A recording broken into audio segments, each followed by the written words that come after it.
নমস্কাৰ ৰাইজ, ক্ৰিয়েটিভ বাইন ইউটিউব চেনেলটোলৈ সকলোকে পুনৰবাৰ স্বাগতম জনাইছোঁ।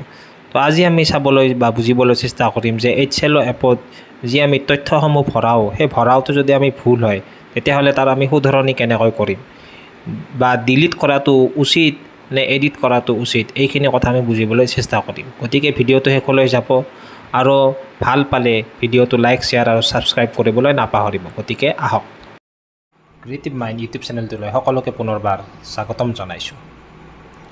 আজি আমি চাম, যদি HCL এপত ডাটা এণ্ট্ৰি কৰাত যদি ভুল হয় তেতিয়া আমি কি কৰা উচিত, এডিট কৰা উচিত নে ডিলিট কৰা উচিত। গতিকে আজি আমি সেইটো বুজিবলৈ চেষ্টা কৰিম। গতিকে ভিডিঅ'টো চাই ভাল পালে লাইক, শ্বেয়াৰ আৰু ছাবস্ক্ৰাইব কৰিবলৈ নাপাহৰিব।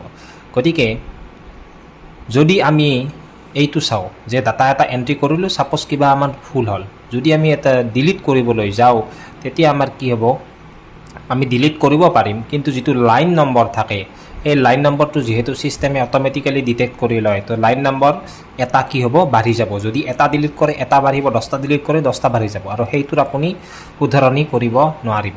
তো বেটাৰ আমি সদায় কি কৰিব লাগে, এডিট অপশ্যনলৈকে যাব লাগে। যিহেতু এপত ইতিমধ্যে ডেটাবিলাক এণ্ট্ৰি কৰা হৈছে, গতিকে মই আপোনাক ষ্টেপ বাই ষ্টেপ ইয়াতে দেখুৱাম, আৰু যিখিনি কনফিডেঞ্চিয়েল সেইখিনি ব্লাৰ কৰি দিয়া হ'ব। এতিয়া চাব, ছাপ'জ আপুনি বিল্ডিং নম্বৰ আপোনাৰ ছাপ'জ 2 আছিল, বিল্ডিং নম্বৰ ছাপ'জ আপোনাৰ 2 আছিল, ছাইডত আপোনাৰ পপ আপ হৈয়ে আছে, বিল্ডিং নম্বৰ ছাপ'জ 2 আছিল। তো বিল্ডিং নম্বৰ 2ত আপোনাৰ ছাপ'জ কিবা এটা ডেটা এণ্ট্ৰি কৰোঁতে ভুল হ'ল, তো তেতিয়া তাৰ শুধৰণি কেনেকৈ কৰিব। তো কাৰেকশ্যন কৰিবলৈ হ'লে প্ৰথমতে আপুনি কি কৰিব লাগিব, ভিউত যাব লাগিব। প্ৰথমতে আপুনি ক'ত যাব, এটা ভিউ বোলা এটা অপশ্যন আছে, সেই ভিউ অপশ্যনত আপোনালোকে যাব। তো ভিউত গ'লে আপোনালোকে যেইটা বিল্ডিঙত ডাটা এণ্ট্ৰি কৰিছে তাত চিৰিয়েলি আপোনালোকৰ আহিবই। গতিকে যিহেতু বিল্ডিং নম্বৰ 2ত আপোনাৰ ভুল হৈছে, তাত এটা আপোনালোকে কি দেখিবলৈ পাব, ভিউ অপশ্যনত গ'লে তাত এটা আপোনালোকে এনেকুৱা ধৰণৰ এটা চকু দেখিবলৈ পাব। তো ছাইডৰ স্ক্ৰীণত পপ আপ হৈয়ে আছে, তাত আপোনালোকে যাব, যাই কি কৰিব, যিখিনি ডিটেইলছ আছিল সেই ঘৰ পৰিয়ালৰ সেই ডিটেইলছখিনি লিখি ল'ব। সেই ডিটেইলছ যিখিনি হ'ব সেইখিনি আপোনালোকে কি কৰিব, সেই ডিটেইলছখিনি নোট ডাউন কৰিব। কাৰণ কিয়, যেতিয়া আপোনালোকে অলৰেডি চিংক কৰা ডেটা আপোনালোকে এডিট কৰিবলৈ যাব, তেতিয়া গোটেইখিনি আগৰ ডেটাখিনি গোটেইখিনি ইৰেজ হৈ যাব, আগৰ গোটেইখিনি ইৰেজ হ'ব। গতিকে আপোনালোকে নতুনকৈ ভৰাব লাগিব। গতিকে আপোনালোকে অলৰেডিতো 2 নম্বৰ বিল্ডিঙত আপোনালোকে গৈছিলে, তো যিখিনি ডেটা আছিল সেই ডেটাখিনি আপোনালোকে ক'ৰবাত লিখি ল'ব, নহ'লে ফটো মাৰি ল'ব মোবাইলত। তাৰপিছত এইখিনি হোৱাৰ পিছত আপোনালোকে বেক মাৰিব এপত। বেক মাৰি আহি যিটো অপশ্যন আমি পাওঁ, edit already sync data, already sync data, edit already sync data যিটো অপশ্যন আছে তাত আপোনালোকে যাব।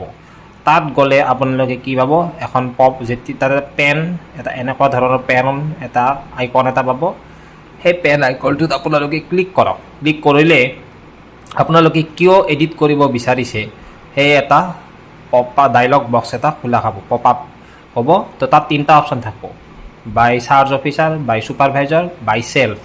আপোনালোকে কোনটো অপশ্যন চিলেক্ট কৰিব, বাই সেল্ফ। চিলেক্ট কৰাৰ পিছত আপোনালোকৰ কি হ'ব, আৰু এখন স্ক্ৰীণ খোল খাব। তাত বিল্ডিং নম্বৰ আৰু চেঞ্চাছ হাউচ নম্বৰটো আপুনি এডিট কৰিব নোৱাৰিব, সেই দুটা ফিক্সে থাকিব। বাকী যিখিনি তথ্য আছে সেইখিনি আপুনি ছিষ্টেমেটিকেলি এডিট কৰিব পাৰিব।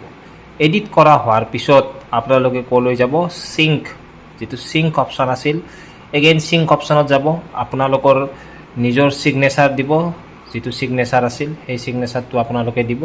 তাৰ পিছত আপোনালোকে যিখিনি এডিট কৰিলে সেইখিনি চিংক হৈ যাব। তাৰপিছত আপোনালোকে যদি চিংক ডেটাত গৈ আপোনালোকে যদি চাই, তেতিয়া আপোনালোকে নিজৰ এডিট কৰা ডেটাটো আপোনালোকে দেখিবলৈ পাব। গতিকে ভিডিঅ'টো চাই ভাল পালে লাইক, শ্বেয়াৰ আৰু ছাবস্ক্ৰাইব কৰিবলৈ চেনেলটো নাপাহৰিব। ধন্যবাদ।